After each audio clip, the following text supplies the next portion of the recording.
Uno se pregunta cómo se va a autogobernar. La autonomía supone autogobierno, ejercer su propio presupuesto y la inamovilidad de los consejeros. Si les van a estar diciendo cuánto dinero tienen para organizar cada proceso electoral, pues ya me dirás qué autonomía tienen. Pero si te parece, Andrea, vamos a recibir ahora a Jaime Rivera, él es consejero electoral del INE.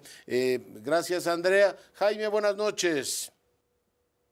Leonardo, me alegra mucho saludarte y aprovecho para desearte un año muy feliz y a todo tu equipo también. Consejero, por supuesto que le deseamos exactamente lo mismo. Cuéntenos, me resultó un poco llamativo el hecho de que no haya llegado así como una propuesta de consenso de todos los órganos electorales. Ahora ahí está pues una serie de planteamientos. Déjeme empezar la conversación preguntando si hay por lo menos acuerdo en que no coincidan las elecciones judiciales con las constitucionales que tendremos el año próximo. Consejero. Sí, esa es una de las propuestas que concitó el mayor consenso entre los consejeros electorales. Que no es conveniente desde nuestro punto de vista como responsables de las elecciones y podríamos decir, sin jactancia, como expertos en elecciones, no es conveniente que las elecciones judiciales se realicen el mismo día que las elecciones políticas, principalmente por la saturación que habría con tantas candidaturas, por la complejidad que esto implicaría, porque haría muy difícil para los electores ejercer sus votos múltiples y complejos, así como haría prácticamente imposible que, que los votos se contaran por las propias mesas directivas de casilla, que ese es uno de los mecanismos que da más confiabilidad a las elecciones. La clave, ¿no? Digo, si no cuentan los ciudadanos los votos, como ocurrió en las judiciales, pues apaga y vámonos, ¿no? Así es, esa fue una de las debilidades, yo diría, quizás fue inevitable dadas las circunstancias, pero es algo muy indeseable para unas elecciones confiables y auténticas. Se puede garantizar efectivamente independencia en los fallos, todo lo que decía Pablo Gómez, sin la autonomía constitucional, Jaime. Desde mi punto de vista, no. No, y de eso dan cuenta. O sea, la autonomía es la capacidad de gestionar por sí mismo. Y la independencia de las decisiones depende mucho, no solamente de la buena voluntad de los funcionarios que dirijan los organismos del Estado, sino dependen de que puedan tomar decisiones con imparcialidad. Sin autonomía, la imparcialidad no puede garantizarse. Y en la prehistoria electoral de México, digamos de hace 40 años para atrás, estaba muy claro que la independencia de las decisiones y la imparcialidad de las autoridades electorales estaba condicionada, en el mejor de los casos, a la buena voluntad de los funcionarios y casi siempre a la voluntad de el partido dominante y su gobierno. Sobre el tema de la revocación de mandato, ¿hay alguna posición de los consejeros? Si es conveniente o no que aparezca también de manera simultánea las elecciones políticas. Eso sería otra razón para saturar las elecciones y hacerlas logísticamente inviables.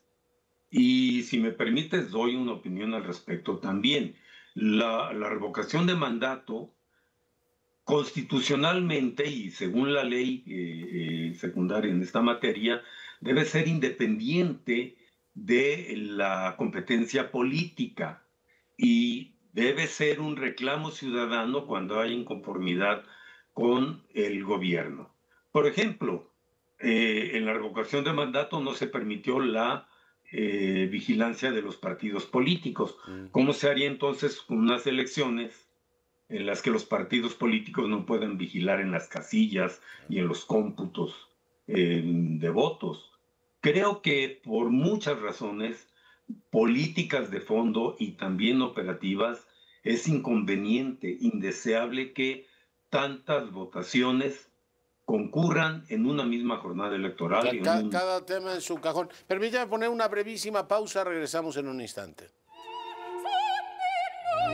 Con el consejero Jaime Rivera, del Instituto Nacional Electoral. Consejero, ¿qué otros puntos relevantes, en qué puntos relevantes hubo también alto nivel de convergencia entre los consejeros y consejeras?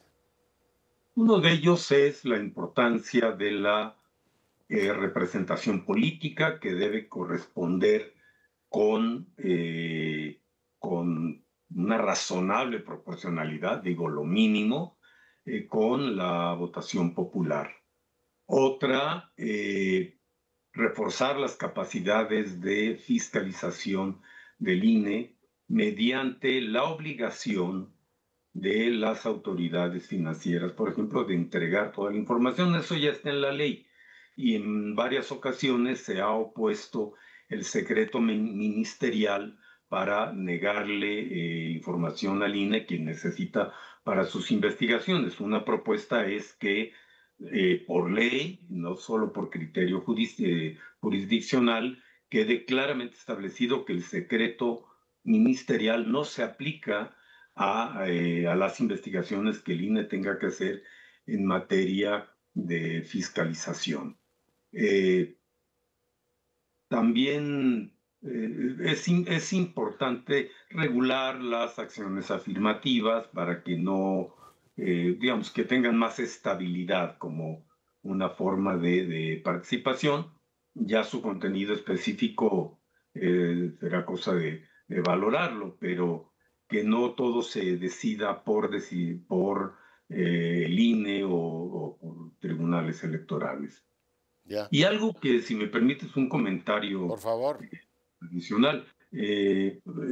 Pablo Gómez, presidente de esta Comisión para la Reforma Electoral, manifestó en esa reunión que las reformas electorales en México nunca se han hecho por consenso. Eso es contrario a lo que ha sucedido durante los últimos más de 40 años, desde el inicio de la reforma política, en las que hubo por lo menos diálogo con la oposición. Y de 1990, de 89 en adelante, todas las reformas se hicieron por acuerdo entre el partido gobernante y varios o todos los partidos de oposición, y casi siempre por reclamos de la oposición. Claro.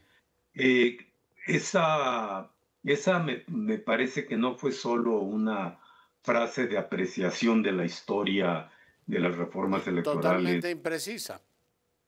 Imprecisa, pero además podría entenderse que no hay mucha disposición a negociar con las fuerzas de oposición. Y eso no es deseable. Las reglas del juego de la competencia electoral deben ser aceptables y acordadas en lo posible por quienes participan en el juego. ¿En qué puntos hubo más debate entre ustedes, Jaime? Por ejemplo, sobre el alcance de voto electrónico, que puede ser una herramienta tecnológica que ayude a acelerar algunos procedimientos, por ejemplo, el de conteo de votos y elaboración de actas en las casillas, pero que desde la opinión de algunos, me incluyo, el voto electrónico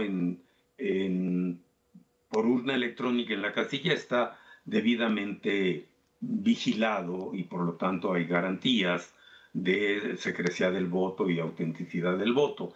El voto por Internet, desde mi punto de vista, correría el riesgo de estar expuesto a intromisiones o coacción del voto, porque se podría reunir un grupo de personas y que fueran guiadas o coaccionadas por quienes tengan alguna forma de influencia o capacidad de presión o de condicionamiento del voto.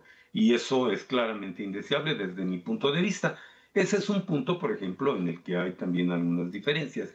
Y en algunos casos ya muy particulares sobre las acciones afirmativas, que siendo, desde mi punto de vista, una acción importante para compensar a grupos que han estado